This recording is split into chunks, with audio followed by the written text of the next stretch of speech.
Un gusto nuevamente encontrarnos aquí en el canal. Que la gracia y la paz de Dios les acompañen, amados hermanos. Hoy vamos a estar hablando si se puede perder la salvación. Sabemos que es un tema muy polémico y controversial, que ha traído muchos debates en diferentes épocas, especialmente en este tiempo presente donde han surgido una ola de predicadores autollamados reformados y otros grupos más de creyentes que con gran auge y popularidad están enseñando abiertamente que la salvación no puede perderse, o una vez salvo, siempre salvo.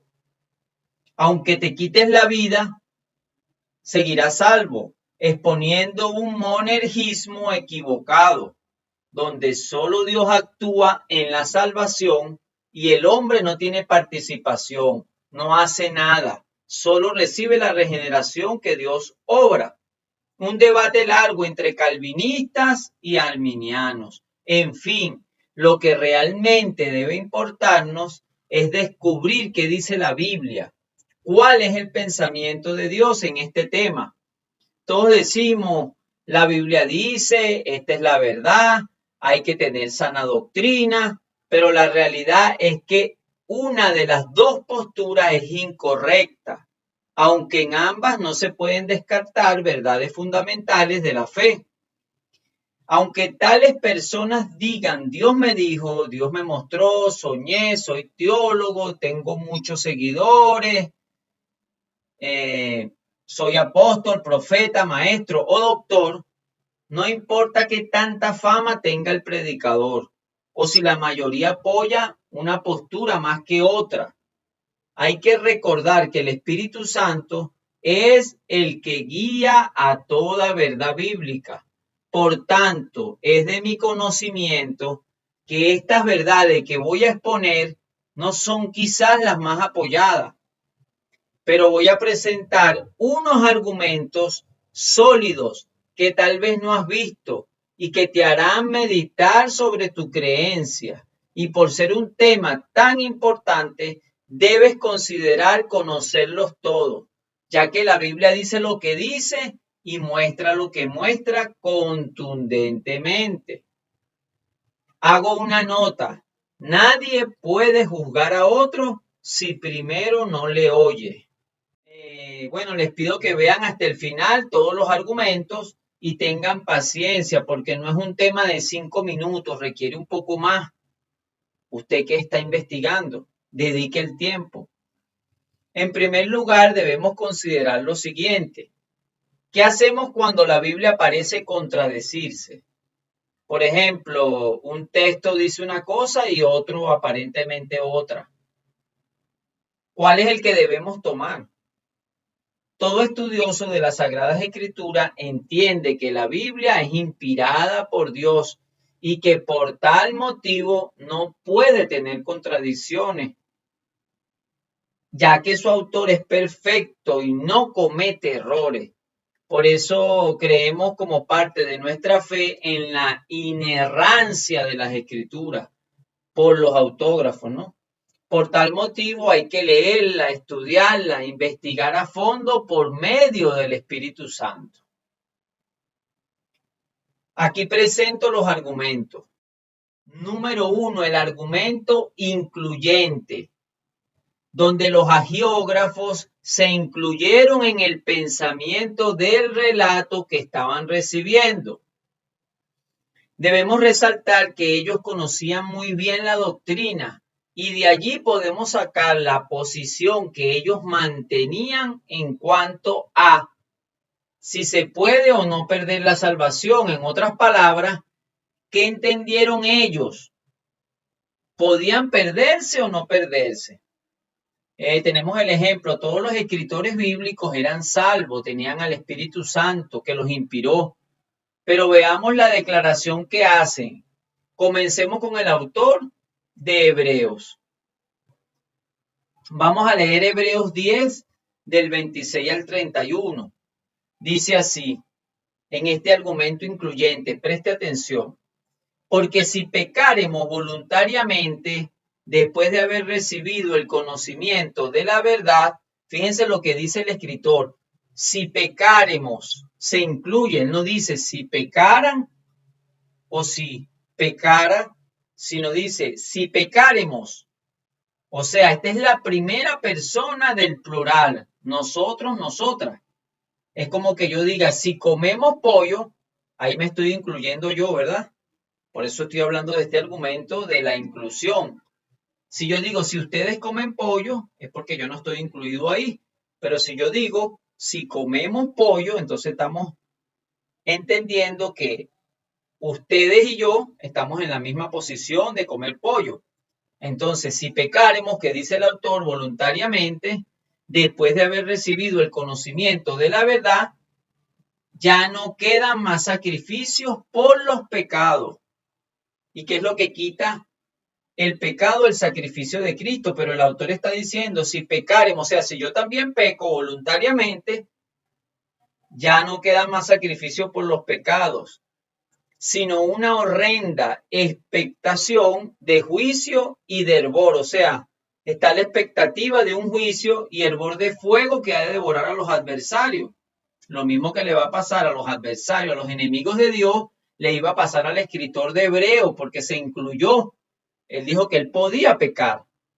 O sea que él estaba en una posición de salvo, pero está diciendo que si peca voluntariamente, ya le espera una expectación de juicio y de hervor que ha de devorar a los adversarios. Y después dice, el que viola la ley de Moisés por el testimonio de 2 o 3 testigos muere irremisiblemente. Y dice, ¿cuánto mayor castigo pensáis que merecerá el que pisoteare al Hijo de Dios y tuviere por inmunda la sangre del pacto en el cual fue santificado e hiciere frente al Espíritu de gracia? Pues conocemos al que dijo, mía es la venganza, yo daré el pago, dice el Señor. Y otra vez el Señor juzgará a su pueblo. Y luego dice, en este contexto, horrenda cosa es caer en las manos de un Dios vivo. Entonces ya vimos el primer pasaje con estos versículos donde el escritor de Hebreos se incluyó. Vamos a ver Hebreos capítulo 2 del versículo 1 al 3. Por tanto, es necesario que con más diligencia atendamos. Aquí vemos otra vez y vamos a ver estas palabras del plural, ¿verdad? Donde él se está incluyendo de nosotros, nosotras en primera persona. Es necesario que con más diligencia atendamos a las cosas que hemos oído, no sea que nos deslicemos. O sea que el escritor de Hebreos se podía deslizar. Esa palabra en el griego es parareo, que significa apartar o extraviar, según el diccionario Strong. Cuán hermosos son tus pies, eternamente y por siempre, cetro de justicia es su reino, eternamente. Porque si la palabra dicha por medio de los ángeles fue firme, y toda transgresión y desobediencia recibió justa retribución, fíjese que está hablando de los pecados que no quedaron sin castigo. ¿Cómo escaparemos nosotros si descuidamos una salvación tan grande? Se incluye de nuevo el escritor de Hebreos. ¿Cómo escaparemos nosotros? O sea que él no iba a escapar, pero él ya era salvo. No podía escapar si descuidaba esta salvación y se deslizaba o se apartaba o se extraviaba.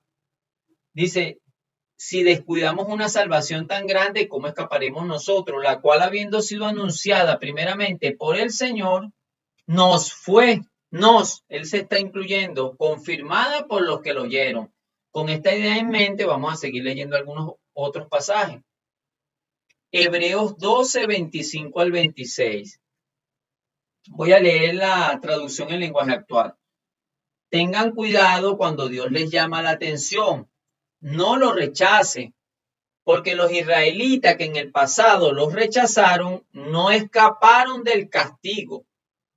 En aquella ocasión, cuando Dios les habló, su voz hizo temblar la tierra. Y si nosotros, o sea, ¿quién? El escritor de Hebreos y los que están leyendo la carta, o nosotros que estamos leyendo la carta, dice, y si nosotros rechazamos a Dios, que nos llama la atención desde el cielo, tampoco escaparemos del castigo. Estamos viendo entonces que el escritor de Hebreos, según lo que estamos viendo de este argumento incluyente, podía perderse, no iba a escapar del castigo, porque ahora él dice, otra vez haré temblar no solo la tierra, sino también el cielo. Vamos a ver la inclusión de Pablo. ¿Qué pensaba Pablo? Fíjate lo que dice en Gálatas 1:8. Mas si aún nosotros, eso lo cuenta él, se incluye él, si nosotros, o sea, o un ángel del cielo, ahora incluye a los ángeles, os anunciare otro evangelio diferente del que hemos anunciado, sea anatema o maldito. Es decir, que el apóstol Pablo está diciendo que si él saltaba a predicar un evangelio diferente, iba a ser maldito, y los malditos no heredan el reino de los cielos, sino los benditos de Jehová. Entonces estamos viendo que Pablo en su doctrina se incluía y dejaba ver que él podía ser maldito. Eso es lo que dicen los textos. Por eso es que le digo que ese hasta el final. Esto es interesante. Primera de Corintios 10, del 6 al 12. Mas estas cosas sucedieron como ejemplo para nosotros, dice Pablo, para que no codiciemos. O sea, es un ejemplo. Dice Pablo, para que nosotros, o sea, ni yo ni ustedes, primera persona del plural, nosotros, nosotras, para que no codiciemos, dice, cosas malas, como ellos codiciaron, ni seáis idólatras, como algunos de ellos, según está escrito, se sentó el pueblo a comer y a beber, y se levantó a jugar, ni forniquemos, como algunos de ellos fornicaron y cayeron en un día 23,000. Ni tentemos al Señor, como también algunos de ellos le tentaron y perecieron por la serpiente. Ni murmuremos, como algunos de ellos murmuraron y perecieron por el destructor. Y estas cosas les acontecieron como ejemplo y están escritas para amonestarnos a nosotros, a quienes han alcanzado los fines de los siglos. Y luego dice, así que el que piensa estar firme, mire que no caiga. Pablo está poniendo un ejemplo de todas estas personas en el pasado que codiciaron, que fornicaron, que eran idólatras, que tentaron al Señor, y dice que perecieron por el destructor. Entonces es una amonestación para que se cuidara la iglesia, pero Pablo se incluye. Quiere decir que él en su mente tenía que podía perderse. Eso es lo que está diciendo el texto. Recuerde que ni los idólatras, ni los fornicarios, según 1 Corintios 6:9, y da una lista, dice, heredarán el reino de los cielos, que no erremos. Vamos a ver ahora la inclusión de Juan. Primera de Juan, capítulo 1, versículo 5 al 10. Este es el mensaje que hemos oído de él y os anunciamos. Dios es luz y no hay ninguna tinieblas en él. Si decimos que si decimos que tenemos comunión con él y andamos en tinieblas, Juan podía andar en tinieblas, bueno, eso es lo que está expresando, y andamos en tinieblas, mentimos y no practicamos la verdad. Pero si hubiese estado en la mente del apóstol Juan que era imposible que una vez salvo, siempre salvo, él no se hubiese puesto como ejemplo de que podía andar en tinieblas o que podía no practicar la verdad. Pero luego dice el 7, pero si andamos en luz como él está en luz, tenemos comunión unos con otros. Y la sangre de Jesucristo, su Hijo, nos limpia de todo pecado. Si decimos que no tenemos pecado, nos engañamos a nosotros mismos. O sea, que él se podía engañar, ¿no? Si decía que no tenía pecado. Y la verdad no está en nosotros. Si confesamos nuestros pecados, esto es una condicional. Si lo confiesa, él es fiel y justo para perdonar nuestros pecados y limpiarnos de toda maldad. La pregunta está, ¿y si no los confiesa? No va a alcanzar el perdón.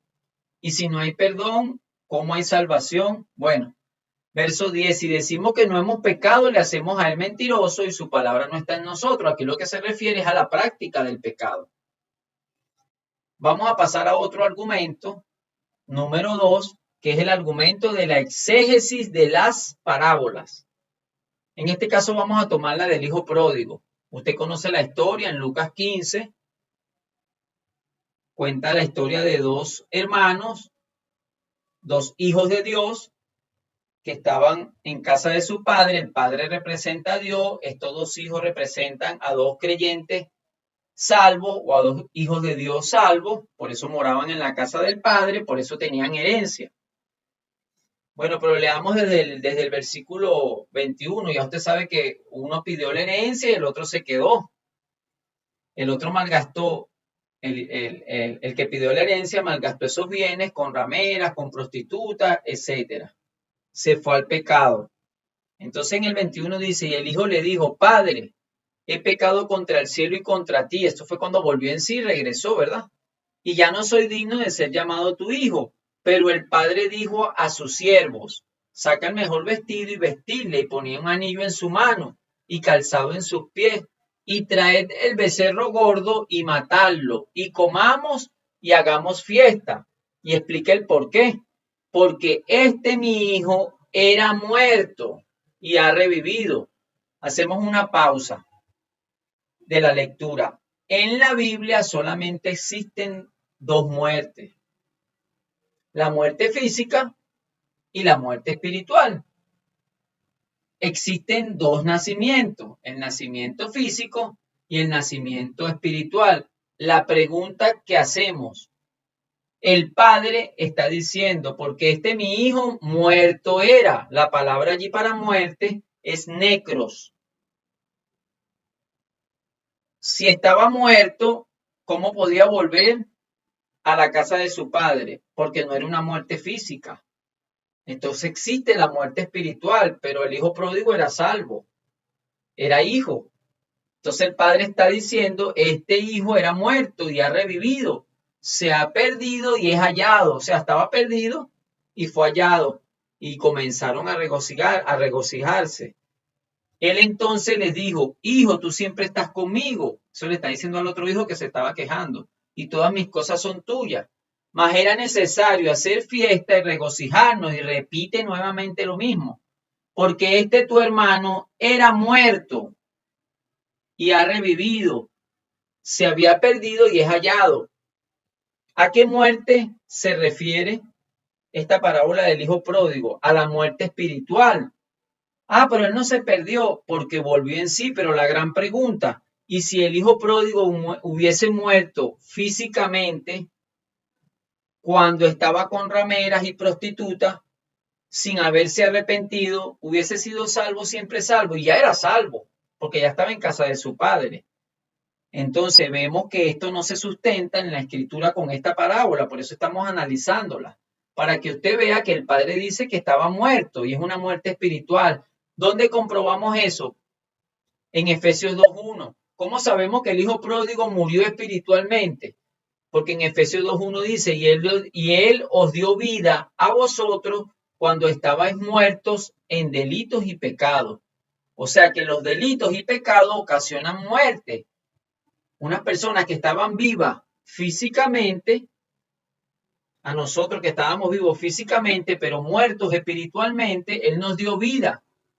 Cuando lo aceptamos, cuando recibimos al Señor, pasamos de muerte a vida. Tenemos vida física, pero estamos muertos espiritualmente. Cuando aceptamos a Cristo, vivimos espiritualmente y tenemos dos vidas, la espiritual y la física. ¿Dónde más encontramos esto? En Primera de Timoteo 5:5, está hablando de las viudas, usted puede leer el contexto. Y en el versículo 5 específicamente dice, mas la que en verdad es viuda y ha quedado sola, espera en Dios. Se ve que son viudas creyentes, cristianas. Y es diligente, dicen súplicas y oraciones noche y día. Pero la que se entrega a los placeres, viviendo está muerta. Los placeres pecaminosos hacen que una viuda que está viva físicamente, viviendo, dice, está muerta. Vive físicamente, pero está muerta espiritualmente. Y eso lo vamos a encontrar en toda la escritura. En Apocalipsis 3:1 es otro pasaje. Se repite la misma idea. Escribe al ángel de la iglesia en Sardis, el que tiene los 7 espíritus de Dios y las 7 estrellas, dice esto: yo conozco tus obras, que tienes nombre que vives y estás muerto. ¿Cómo una persona puede estar viva y muerta a la vez? Porque hay muerte física, hay muerte espiritual, hay vida física y hay vida espiritual. En Primera de Juan 3:15 encontramos la misma idea. En la Biblia de las Américas dice: todo el que aborrece a su hermano es homicida. Y vosotros sabéis, dice Juan, que ningún homicida tiene vida eterna permanente en él. Ningún homicida tiene vida eterna permanente en él. O sea que la vida no es permanente, se le va. Eso es lo que dice el texto. Estamos analizando la parábola del hijo pródigo para que veamos a qué muerte se refiere, que el hijo pródigo murió espiritualmente, no fue siempre salvo. Volvió a la vida cuando se arrepintió, porque estaba muerto, dijo el Padre. Eso es lo que está escrito.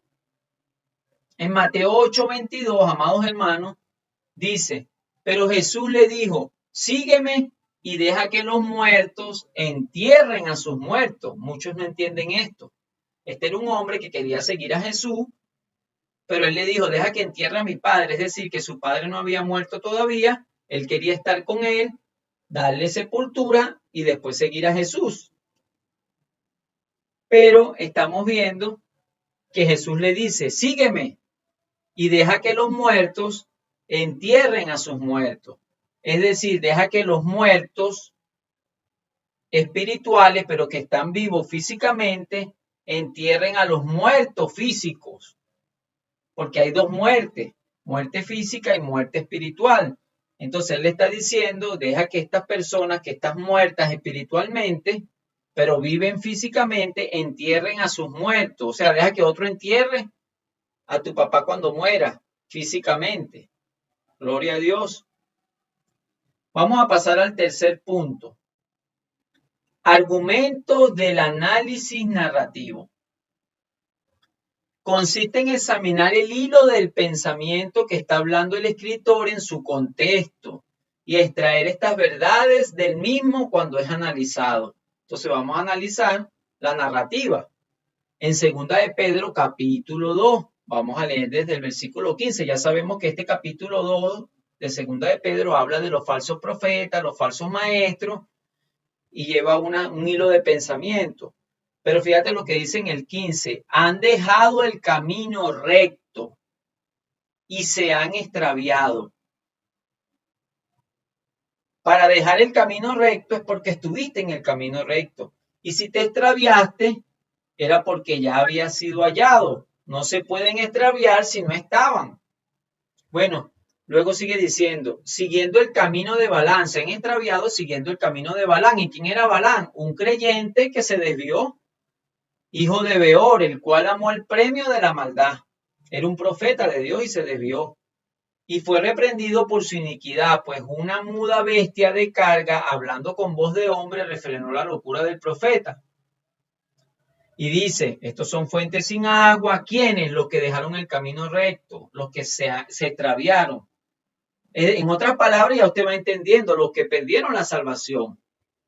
Dice que son nubes empujadas por la tormenta, para los cuales la más densa oscuridad está reservada para siempre. Pues hablando palabras infladas y vanas, seducen con concupiscencia de la carne y disoluciones a los que verdaderamente habían huido de los que viven en el error. Les prometen libertad y son ellos mismos esclavos de corrupción, porque el que es vencido por alguno es hecho esclavo del que lo venció. Pero el verso 20 es interesante. Ciertamente, si habiéndose ellos escapado de las contaminaciones del mundo por el conocimiento del Señor y Salvador Jesucristo, o sea, se escaparon de las contaminaciones del mundo. ¿Quién es el príncipe de este mundo? El diablo. La única forma de escapar de la corrupción de este mundo, Jesús lo dijo, yo he vencido al mundo. Es naciendo de nuevo para poder entender la Escritura y apartarnos de los pecados. Así nos apartamos de las contaminaciones del mundo por el conocimiento, dice, del Señor y Salvador Jesucristo. Pero luego dice, enredándose otra vez en ella, son vencidos.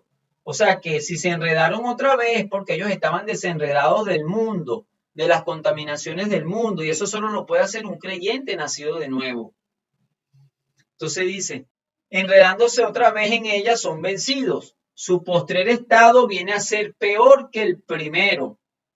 Si fueran unos pecadores que nunca se arrepintieron, su estado fuera malo, pero como salieron y volvieron, entonces su estado es peor. Porque mejor, dice el 21, les hubiera sido no haber conocido el camino de la justicia, o sea que conocieron el camino de la justicia, que después de haberlo conocido, conocieron, intimaron, estuvieron en el camino. Volverse atrás del santo mandamiento que les fue dado. Pero les aconteció lo del verdadero proverbio, que bota el vómito, el perro, y lo vuelve a tragar, o sea, se queda limpio de esa inmundicia, de esa comida que vomita, que es asquerosa, y se la vuelve a tragar. Y lo mismo que le pasa a la puerca lavada, que la bañan y se vuelve a revolcar en el cieno. ¿Y qué es lo que lava la puerca? Eso representa la sangre de Cristo. Y que vuelve otra vez y se ensucia a través de los pecados. Veamos otro pasaje. Estamos analizando la narrativa, ¿no? Romanos 14:15. Pero si por causa de la comida tu hermano es contristado, ya no andas conforme al amor. No hagas que por la comida tuya se pierda aquel por quien Cristo murió. Pero si tenemos en mente, salvo, una vez salvo, cómo un hermano se puede perder por la comida. Y entonces está amonestando el apóstol Pablo, dice los débiles en la fe, que el que come no menosprecia al que no come, y el que no come no juzgue al que come. En la traducción lenguaje actual lo dice más claro. No permitas que por insistir en comer ciertos alimentos acabe en el infierno alguien por quien Cristo murió. Eso es una recomendación que le da Pablo a los romanos y está hablando entre cristianos. Pasamos al argumento número 4 de la ley mosaica. Entonces, fíjense, la ley establecía un sistema de sacrificios y rituales para expiar los pecados del pueblo. Sin embargo, estos debían ser presentados con regularidad, lo que implicaba que la salvación no era permanente y se podía perder si una persona cometía un pecado grave sin arrepentimiento y sin ofrecer el sacrificio correspondiente. Encontramos en el libro de Levítico de forma detallada los diferentes tipos de sacrificios que debían ofrecerse para obtener el perdón de los pecados. Si una persona no cumplía con estas prescripciones, su relación con Dios quedaba afectada y su salvación quedaba en tela de juicio. Además, a lo largo del Antiguo Testamento, podemos ver cómo el pueblo de Israel cae en la idolatría, en la desobediencia y en muchos pecados repetidamente, lo que resulta en un castigo y juicios divinos que le vinieron.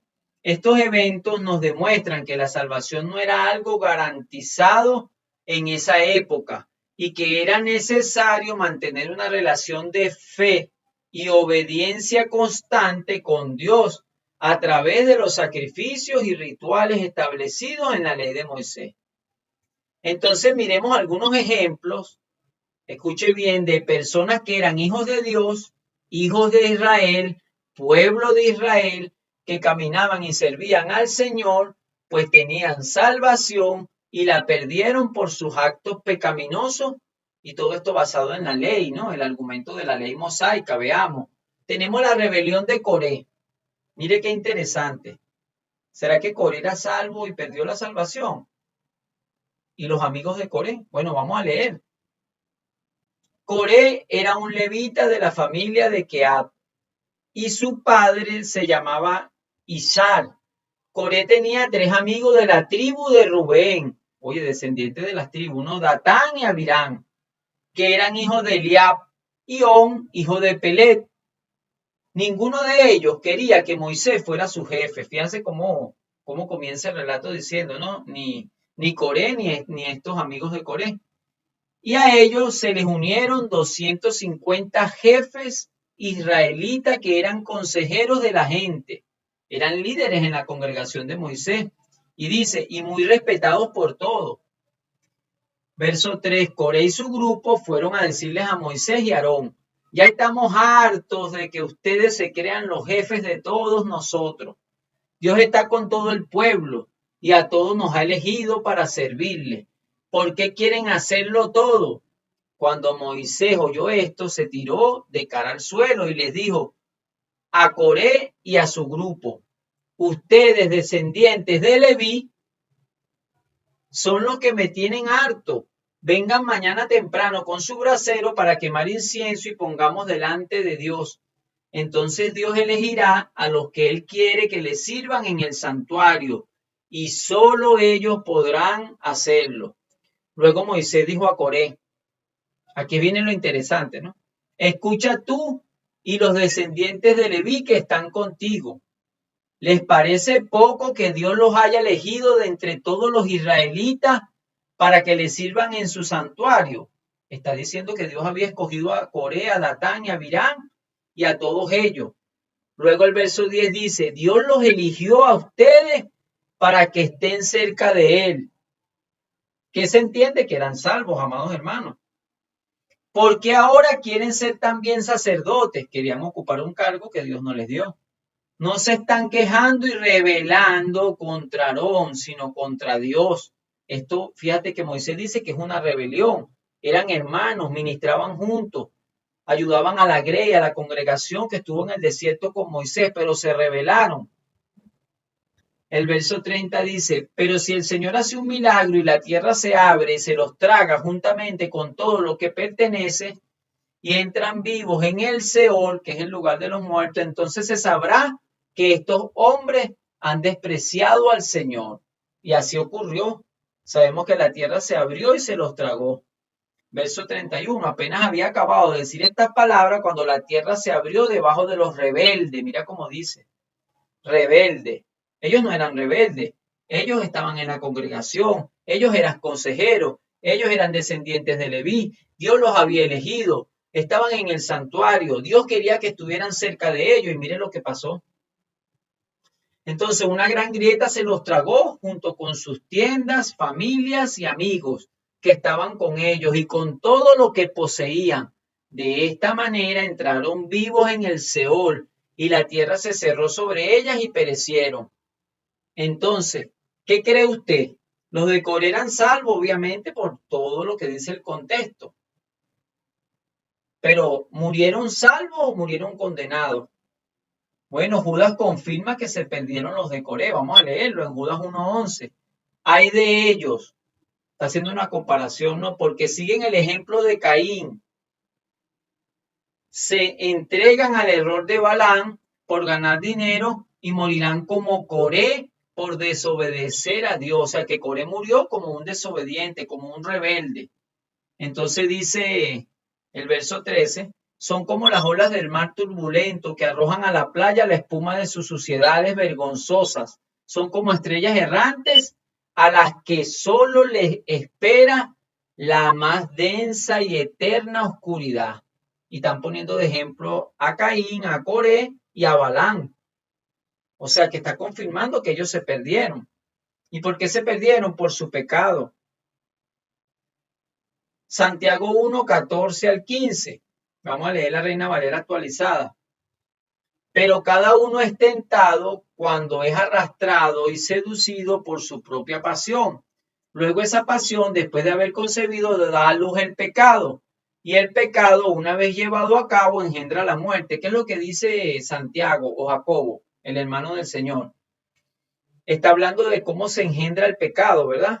Por las concupiscencias, esa pasión, ¿verdad? Concibe, luego da luz el pecado y el pecado, una vez llevado a cabo, engendra la muerte. Y esto está hablando de muerte espiritual, no de física, porque si no todos cayeran. Entonces, ¿cómo se puede engendrar muerte espiritual si ya estamos muertos por nuestros pecados?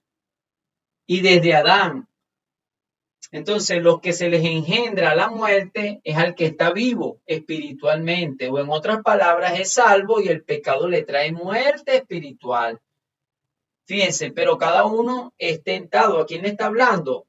En el versículo 1 de Santiago, más arriba, dice a las 12 tribus de Israel y les está explicando que el pecado engendra muerte, y aquí está hablando de muerte espiritual. Entonces, si ellos eran salvos, podían perder la salvación, es lo que está enseñando el texto. Mira lo que dice Romanos 6:23. Esto es un principio. El pago que da el pecado es la muerte, pero el don de Dios es vida eterna en unión con Cristo Jesús, nuestro Señor. Entonces, el pago del pecado es la muerte eterna, porque el contraste dice, pero el don es vida eterna. Está hablando de vida eterna, es porque el contraste, lo que hace el pecado es traer muerte eterna. Eso es lo que dice la Escritura, y esto es un principio que se ve desde Adán en el Antiguo Testamento y que se ve en el Nuevo Testamento. Por eso estamos hablando de la ley mosaica, que enseña que la salvación se perdía y es un tipo de Cristo. En 1 Corintios 6:9, que dice al 10, nos da una lista de pecados que ocasionan muerte eterna.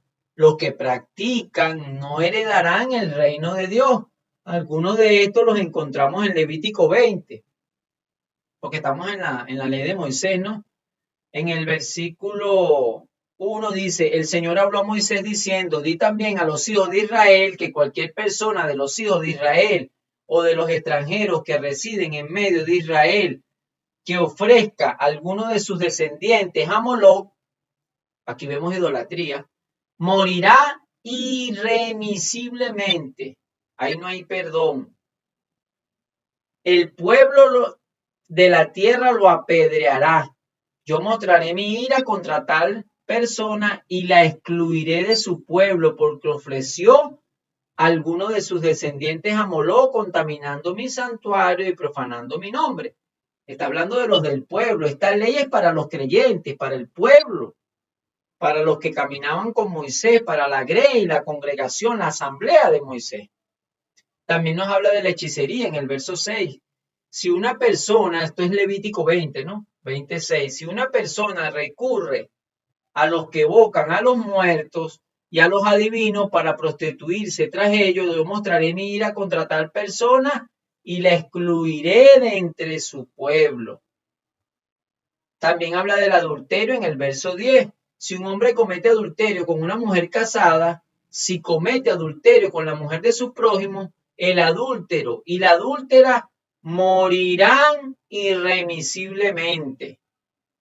Queda a la expectativa saber qué pasa con ellos, ¿no? Si se salvan o se pierden, ya usted va a ver.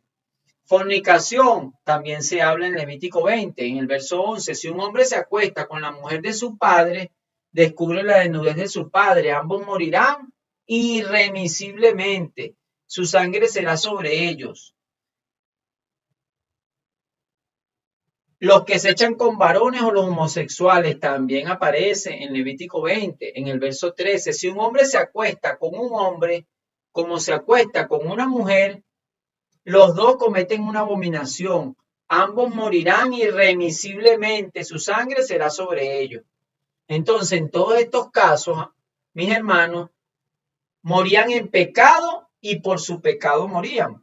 No se hacía expiación por ello, escuche bien, y por tal motivo no eran perdonados. En otras palabras, se perdía su alma, de salvo a condenado, ya que sin derramamiento de sangre, dice la Escritura, no hay remisión de pecado. ¿Qué estoy queriendo decir? Que Dios mandaba a que los mataran irremisiblemente. ¿Y cómo se perdonaba en el antiguo pacto? ¿Cómo se perdonaba en la ley de Moisés? Bueno, en Levítico 4:27 dice, si a alguien del pueblo peca y no se da cuenta de ello, es culpable. En cuanto comprenda que ha pecado, deberá presentar en sacrificio una cabra sin defecto como expiación por su pecado. Y al final dice el versículo 31, el sacerdote hará expiación por aquel hombre y éste recibirá perdón. Pero ¿cómo iban a recibir perdón los de Coré, que ya los vimos, si se los tragó la tierra inmediatamente? A ellos no les dio tiempo de ir al sacerdote, de llevar el animal, de que se ofreciera, de que se hiciera el ritual y que recibieran el perdón. Es decir, que murieron en pecado. Y la Biblia enseña de tapa a tapa que los que mueren en pecado, sin arrepentimiento, sin presentar expiación por su pecado, pues morían. Por eso el adúltero moría irremisiblemente y por eso vemos en muchos pasajes que perdían la salvación. Está claro, todas estas personas que murieron en el Antiguo Testamento no les dio tiempo, Dios no permitía que fueran a presentar el animal que representaba a Cristo, el cordero, o la cabra, o las palomitas, como expiación por sus pecados. Y como no hacían esto, no recibían el perdón. Sabemos que en este antiguo pacto los pecados no se quitaban, pero se tapaban y la persona se reconciliaba con Dios, seguía con vida, vamos a decirlo así. Pero al morir inmediatamente por su pecado, sin presentar esta ofrenda de expiación por el animal, repito, morían. Para que ustedes analicen esto. El quinto argumento, vamos a tomar el argumento literal. Es lo que dice la letra del texto o su sentido exacto, natural y normal, conforme al sentido evidente de las palabras. Es decir, lo que usted lee, eso es. Este es el argumento literal. Juan 15, versículos 5 y 6, en la palabra de Dios para todos, dice: yo soy la vid y ustedes las ramas. El que permanece en mí y yo en él, producirá mucho fruto, pues separado de mí, ustedes no pueden hacer nada. Verso 6. Pero el que no permanece en mí, entiéndalo tal cual como lo dice, pero el que no permanece en mí será desechado como una rama inútil que se seca. Después se recogerán las ramas secas y se echarán al fuego y se quemarán. Entonces se pierde la salvación. Ya está con Cristo y está diciendo que el que no permanece en mí, ahí no hay que buscarle interpretaciones. Ahí tal cual lo dice el texto, por eso este es un argumento literal. El sentido natural de las palabras, como lo leemos, mis hermanos. Primera de Corintios 15, Dios habla hoy. Esto habla de la resurrección, ¿verdad? En los primeros versículos, mire qué interesante, tal cual lo dice, hermano. Ahora, hermanos, quiero que se acuerden del evangelio que les he predicado, dice Pablo, ¿no? Este es el evangelio que ustedes aceptaron, ya lo aceptaron, y en el cual están firmes, estaban firmes, ya eran salvos. También por medio de este evangelio se salvarán. Si se mantienen firmes en él, aquí hay una condicional. Si se mantienen firmes en él, tal como yo se los anuncié, de lo contrario, habrán creído en vano. O sea que la salvación, el haber creído, sería vano. ¿Qué es vano? Sin valor, vacío. Qué impresionante, ¿no? Lo que dice literalmente.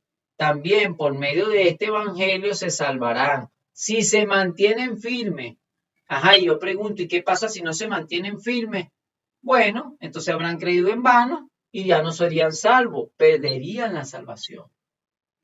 Ahí está, literal. Segunda de Juan 1:9. Voy a leer traducción en lenguaje actual. Mire que estamos hablando aquí puros textos bíblicos. Si no permanecen fieles a lo que Cristo enseñó, Dios se apartará de ustedes. Pero si se mantienen firmes en lo que Cristo enseñó, Dios el Padre y el Hijo estarán siempre con ustedes. O sea que el que no, si la Biblia dijera, mis amados hermanos, que existe algo tal como la perseverancia de los santos desde el punto de vista que lo enseñan, porque aquí dice que si no permanecen fieles, si Juan sabía esta doctrina mejor que nadie, ¿cómo iba a argumentar que si no permanecen fieles a lo que Cristo enseñó, Dios se apartará de ustedes? ¿Cómo les da esta advertencia o este consejo que es literal si no se puede perder la salvación y mucho menos, ¿verdad? Puede la persona dejar de seguir a Cristo, de ser fiel, si ya es salvo una vez salvo. Entonces, aquí esto es para meditar, amados hermanos. Esto es lo que está escrito literalmente aquí. Es algo que usted debe meditar. Por eso le dije, son argumentos contundentes, claros, literales. Estamos viéndolo ahora. Entonces, la perseverancia de los santos, si ya es entendida, no hace falta que digan que permanezcan firmes, que si permanecen fieles y que si no, pues el Padre y el Hijo no van a estar con ustedes, que es lo contrario. Romanos 11, aquí está hablando de Israel. El versículo, vamos a tomar el 19 al 22. Pues las ramas, dirás, fueron desgajadas para que yo fuese injertado. Está hablando aquí de Israel y de los gentiles, ¿no? Fíjense algo interesante, una nota que quiero hacer aquí. Algunos dicen, sí, pero entonces explícame, tú eres salvo, pierdes la salvación y la vuelves a recuperar, ¿y cuántas veces haces eso? Yo he escuchado mucho eso. Pero fíjense, el hijo pródigo era salvo, murió espiritualmente, se arrepintió y volvió a la vida. Lo que muchos dicen, eso no se puede, ahí está un ejemplo bíblico, el hijo pródigo. Aquí vamos a ver otro. Pues las ramas dirá, fueron desgajadas para que yo fuese injertado. Bien, por su incredulidad fueron desgajadas. ¿Quién? Israel. Por su incredulidad, ellos eran salvos y los arrancaron, los desgajaron. Pero tú por la fe estás en pie.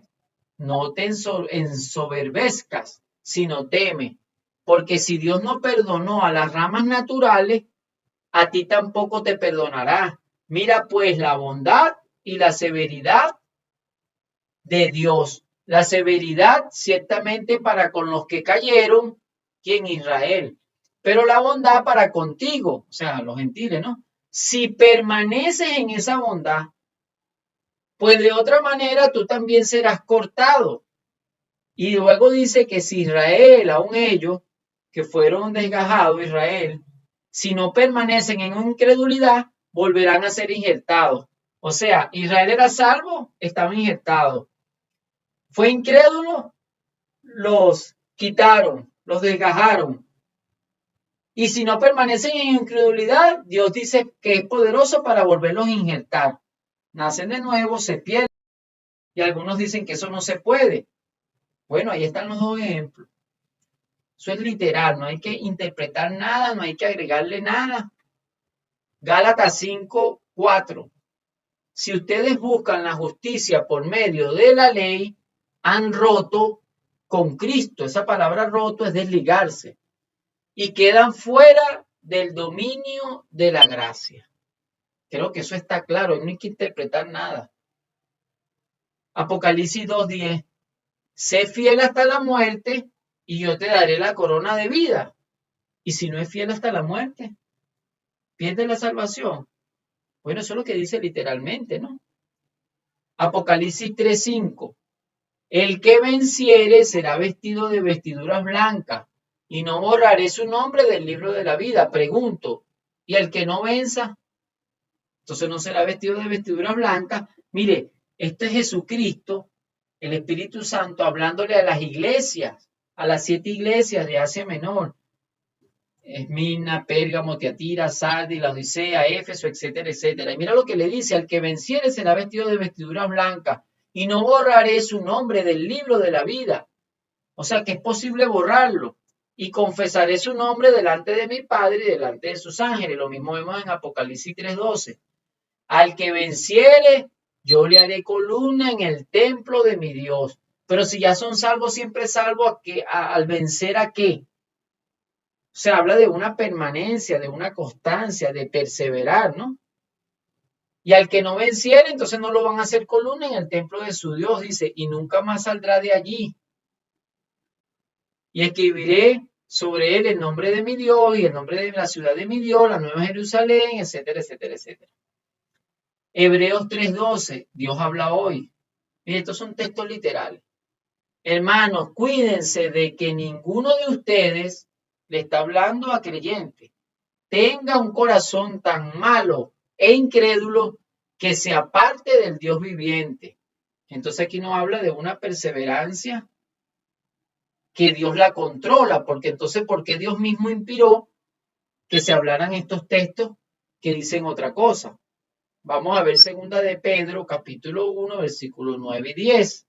Pura Biblia, mis hermanos, estamos hablando aquí, gloria a Dios.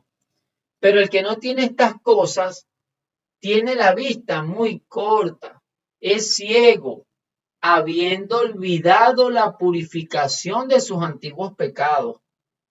Por lo cual, hermanos, tanto más procurad hacer firme vuestra vocación y elección, porque haciendo estas cosas no caeréis jamás. Es decir, que muchos se olvidan de la antigua purificación de sus pecados y dice que si hacen estas cosas que menciona más arriba, te las pueden buscar y leer, dice que no caerán jamás, pero y si no la hacen, entonces caer se puede. Efesios 5 del 3 al 6, Dios habla hoy. Ustedes deben portarse bien como corresponde al pueblo santo. Ni siquiera hablen de la inmoralidad sexual ni de ninguna otra clase de impureza o de avaricia. No digan indecencias ni tonterías ni vulgaridades, porque estas cosas no convienen. Más bien alaben a Dios. Verso 5, presta atención. Pues tengan por cierto que quien comete inmoralidad sexual o hace cosas impuras o se deja llevar por la avaricia, que es una especie de idolatría, no puede tener parte en el reino de Cristo y de Dios. Está diciendo Pablo claramente que tengan por cierto, se lo está diciendo a los creyentes en Éfeso, que si cometen inmoralidades sexuales o hacen cosas impuras y se dejan llevar por esto y practican el pecado, pues sabemos que los que mueren así o viven así no pueden tener parte en el reino de Cristo y de Dios. Y no está diciendo que nunca fueron salvos. Esa es una carta general a la iglesia, a todos. O sea que ninguno era salvo, entonces. No. Entonces el verso 6 dice que nadie los engañe con palabras huecas. O sea, el que practica el pecado y no se arrepiente después de ser salvo, va a perecer porque la paga del pecado es la muerte. Eso es literal. Pero el regalo de Dios es vida eterna. Entonces que nadie los engañe con palabras huecas, porque precisamente por estas cosas viene el terrible castigo de Dios sobre aquellos que no le obedecen. Veamos Apocalipsis 22, 19 y estamos argumentando a favor si se pierde la salvación o no. Y si alguno quitare de las palabras del libro de esta profecía, Dios quitará su parte del libro de la vida. Si la quita es porque estaba. Y de la santa ciudad, ya no va a entrar a la nueva Jerusalén. Y de las cosas que están escritas en este libro. O sea que el que le quite a la Biblia es una advertencia. Dios le quita su parte del libro de la vida. O sea, la salvación la pierde. Literalmente, no hay que interpretar mucho, es lo que se lee. Primera de Juan 3:15. Voy a leer Nueva Biblia Viva. Busqué varias versiones para que sea más rico el estudio, ¿no? El que aborrece a su hermano es un asesino. Mire, está hablando entre hermanos. Y ustedes saben que ningún asesino tiene vida eterna. O sea que si un creyente asesina a otro porque lo aborrece, es lo que está queriendo decir. Aborrecer es odiar. Le insiste la cruz a ese hermano, como decimos aquí en Venezuela. Ya no le quieres hablar más. Ya es un aborrecimiento hacia ese hermano. Es como si estuviera muerto, lo mataste. Entonces perdiste tu salvación. Si te olvidas de él, te cambias de congregación, te mudas de ciudad y lo diste por muerto, pues tú no tienes vida eterna. Así que tenemos que velar con esas relaciones pasadas y Dios le está hablando a algunos que tal vez se fueron de lugares aborreciendo a sus hermanos y mira, estás en la iglesia, eres creyente, te estás gozando, estás en otro lugar, pero dejaste un difunto allá aborrecido, lo mataste, no tienes vida eterna. Primera de Juan 3:15, que Dios nos ayude. A mí me gusta hablar claro, mis hermanos, por amor, por ese amor que Dios me ha puesto para vida eterna. Entonces vamos a ver el siguiente argumento, el argumento expiatorio. La expiación limitada o redención particular es la que enseña que Jesús murió solo por los elegidos. Enseña que Cristo efectivamente redime a cada pueblo solo aquellos que fueron elegidos desde la eternidad para salvación. Fíjense que se llega a esta expiación mediante la lógica y no mediante una lectura directa de las Escrituras. Esta doctrina garantiza la salvación, ya que Cristo murió por los elegidos. Y como son elegidos incondicionalmente desde la eternidad, obviamente no pueden perder su salvación. Pero veamos si Cristo murió solo por los elegidos, por todo el mundo en general. Entonces hay una lógica de pensar que dice la Biblia que Cristo murió por muchos y no por todos. Pero vamos a analizar eso bien, no se vaya, quédese. ¿Será que Cristo murió por muchos? Sí, la Biblia lo dice. Es muy claro que Cristo murió por todos. Eso lo dice en 1 de Timoteo 2, 6, en 2 de Corintios 5, 14 al 15, en Isaías 53, 6. Dice, habiendo él llevado el pecado de muchos, es cierto pues que hay pasajes que enseñan que Cristo murió por muchos, pero ese que dice por muchos da a entender como que no es el todo, ¿no? Que no son todos, sino ese mucho, viste, los elegidos. Pero vamos a ver que eso no es así. Entonces, si la Biblia enseña y dice, habiendo llevado el pecado de muchos, Isaías 53, 12. En Marcos 10, 45 dice, porque el Hijo del Hombre no vino para ser servido, sino para servir y para dar su vida en rescate por muchos. Porque esto es mi sangre del nuevo pacto que por muchos es derramada. Entonces sería parte de una lógica pensando, los muchos, esos son los elegidos. Espérese. En términos muchos es usado mayormente no como contraste de la palabra todos, sino como contraste de la palabra pocos. Lo contrario de la palabra muchos es la palabra poco, no la palabra todos. Esto puede verse en Mateo 7 del 13 al 14, donde muchos están en el camino ancho que lleva a la perdición y pocos están en el camino angosto, ¿verdad? Que lleva a la vida. Esto en Mateo 20, 16 también dice, porque muchos son los llamados y pocos los escogidos. En este versículo los muchos incluyen más que los elegidos o los escogidos. Se hace un contraste entre los muchos que son llamados y los pocos que son escogidos. Entonces, el contraste de muchos es poco, no todos.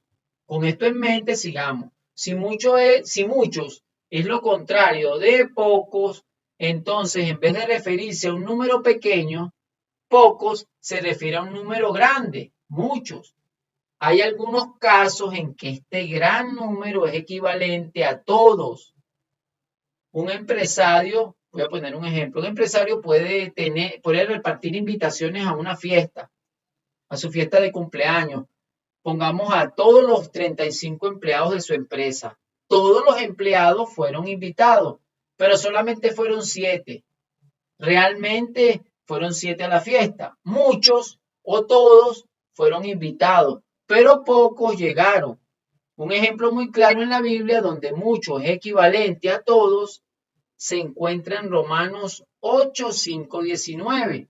Dice, porque así como por la desobediencia de un hombre, los muchos fueron constituidos pecadores. O sea que cuando Adán pecó, los muchos fueron constituidos pecadores, pero ese mucho es todo, porque todos en Adán mueren, dice la Biblia en Romanos. Entonces, hay que comparar esto en Romanos 5:12 y es evidente que los muchos del versículo 19 es igual a todos los hombres del versículo 12. Entonces, muchas veces mucho representa todo. Es posible que la palabra mucho se refiera a los elegidos de Dios. Es en el caso de Hechos 18:10 donde el Señor dio seguridad a Pablo de decir, tengo mucho pueblo en esta ciudad. Así Pablo fue animado de que su labor no sería en vano porque muchos, no solamente unos pocos, llegarían a conocer a Cristo. ¿Qué significa la palabra muchos? Cuando se usa en conexión con la obra de Cristo en la cruz, en Isaías 53, los muchos del versículo 12 se define por el contexto, refiriéndose a todos nosotros. Verso 12, él llevó el pecado de muchos. Y el verso 6 dice, el Señor cargó en él el pecado de todos nosotros. Por lo tanto, Él murió como sustituto no solo por unos pocos, sino por muchos. Sí, por todos nosotros. Encontramos la misma verdad cuando comparamos Marcos 10:45 con Primera de Timoteo 2:6.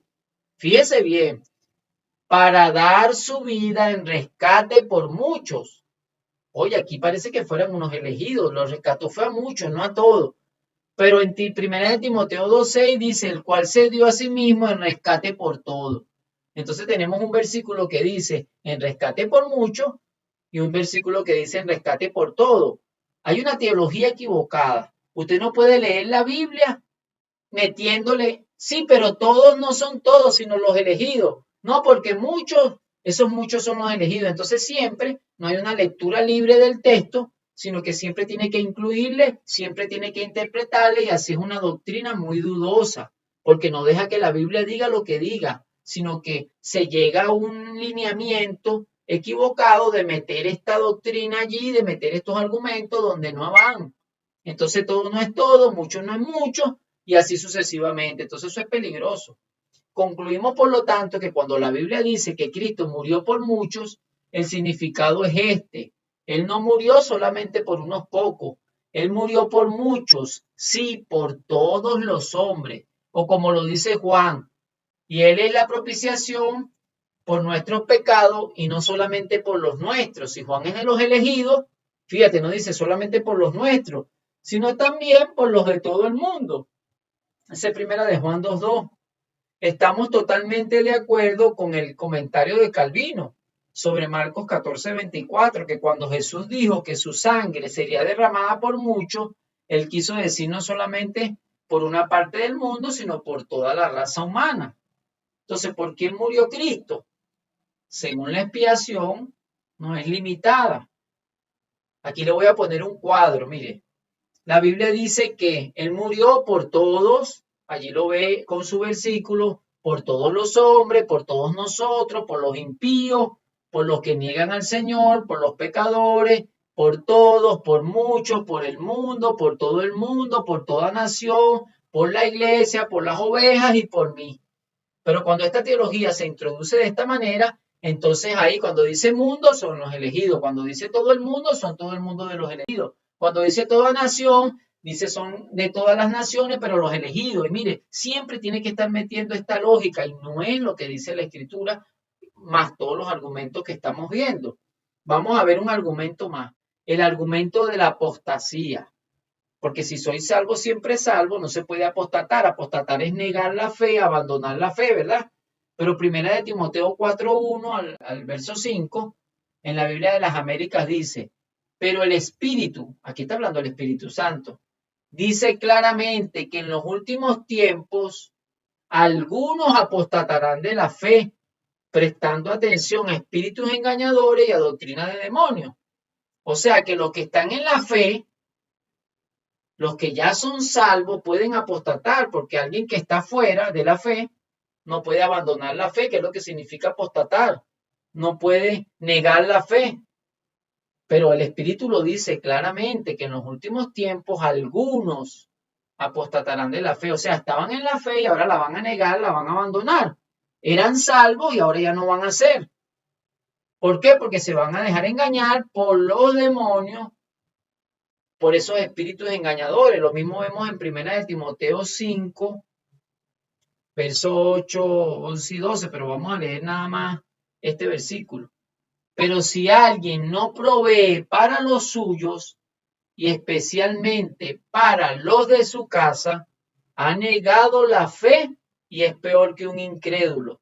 Imagínate, es un creyente y lo comparan que es peor que un incrédulo, es decir, que es una persona salva, pero como no provee para lo suyo, el cristiano, porque esta es una carta pastoral, Pablo se lo escribe a Timoteo, estos consejos para la iglesia, y le dice que si alguno no provee para su familia, especialmente para los de su casa, ha negado la fe y es peor que un incrédulo. Si los incrédulos no se salvan, ¿cómo quedará alguien peor que un incrédulo siendo creyente, estando en la fe y ahora dice que la está negando? Entonces se puede apostatar, negar la fe es apostatar. Así que, amados hermanos, estamos llegando a esta conclusión. Hemos visto todos estos argumentos, el argumento incluyente, donde ellos se incluyeron, donde se pusieron, ¿verdad?, como ejemplo de lo que ellos creían, y por eso vimos que ellos podían perder su salvación y quedó plasmado en el conocimiento que ellos tenían.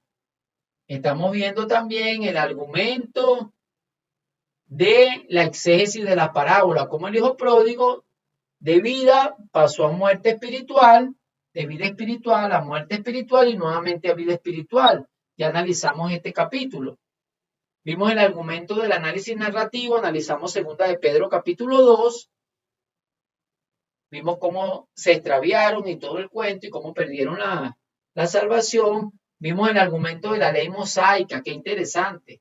En el Antiguo Testamento, las personas salvas que tenían salvación por la ley, la perdían cuando morían y no llevaban el animalito al sacerdote y entonces no podían ser perdonados porque esa era la forma de ser perdonados, ofreciendo un holocausto, un sacrificio, ¿verdad? Como lo decía Levítico, como lo leímos.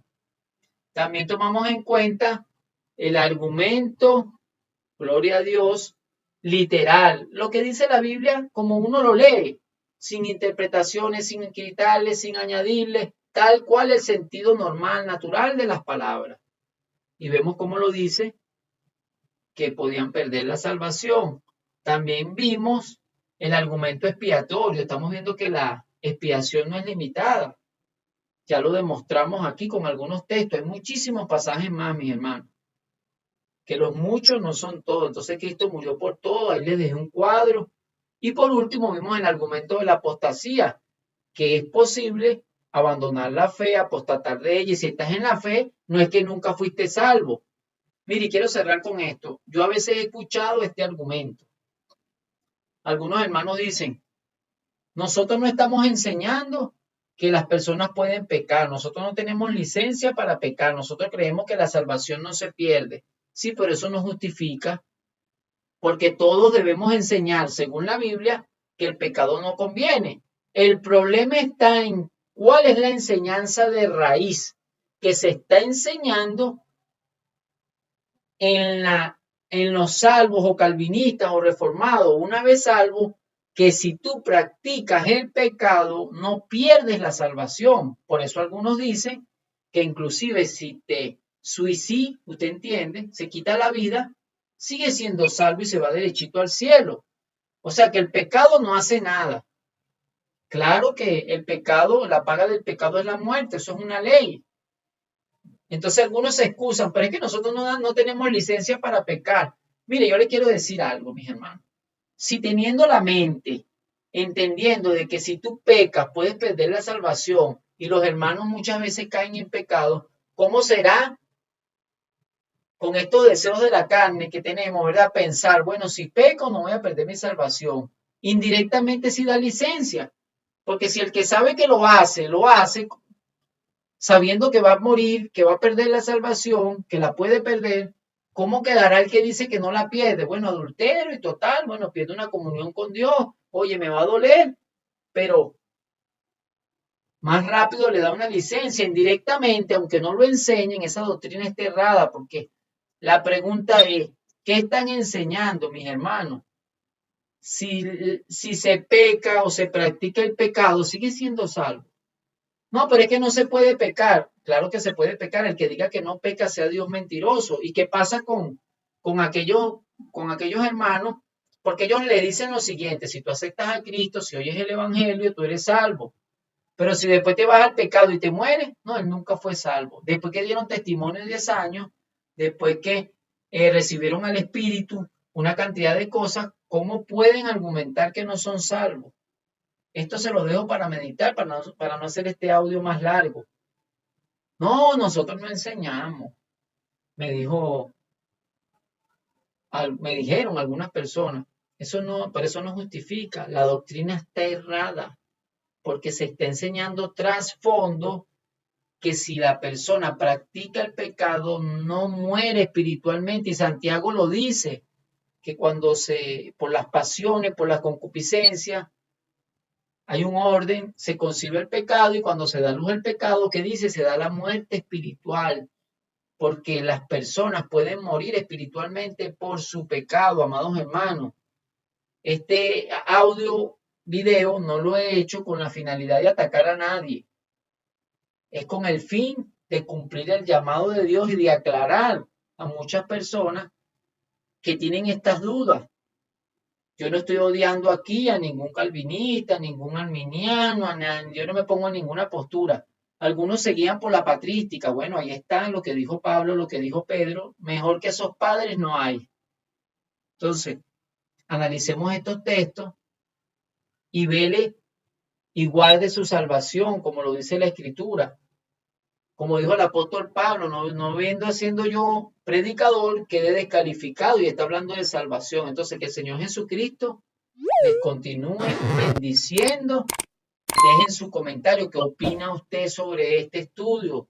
¿Qué le pareció estos argumentos? Usted puede escribirlo aquí. ¿Qué piensa usted? ¿Se pierde o no se pierde la salvación? Bueno, aquí está la palabra de Dios. Aquí están estos argumentos y la Biblia no tiene contradicciones. Una de las dos posturas está errada. Las dos no caben en la Escritura. O es blanco o es negro. Que el Señor Jesucristo les continúe bendiciendo.